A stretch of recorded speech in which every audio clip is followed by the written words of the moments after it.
Music by Vikesh भोजपुरिया।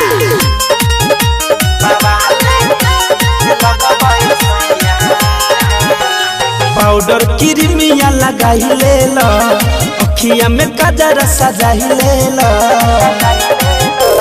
Powder Crimea लगाई ले लो, अखिया में कजरा सजाई ले लो। ऐसे चमकी ना रूप के ललहिया,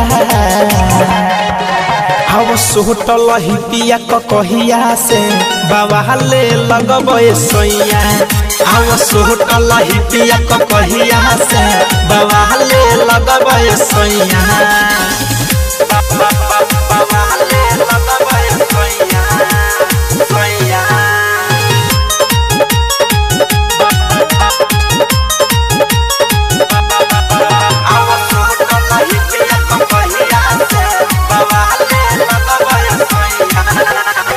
चमके लगब चानी लेखा, केहू पर जाई फीका हो।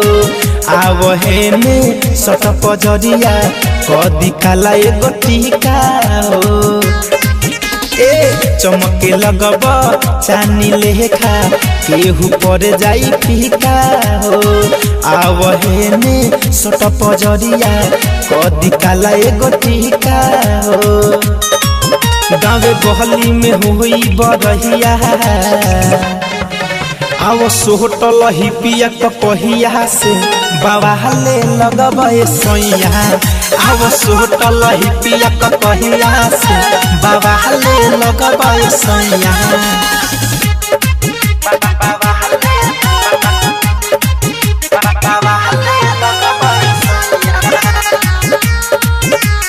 म्यूजिक बाय विकेश भोजपुरिया।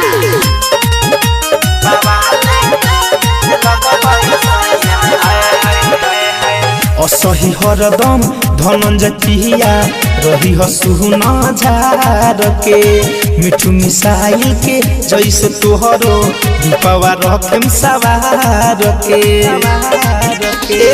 असही हरदम धनंजय पिया, रही सुना झार के। मिठू मिसाइल के जैसे तोहरो रूपवा रखेम सवार के। जाई देखिला जाई पर छहिया, आव सोहटल ही पिया कहिया से बाबा ले लगबे सोइया।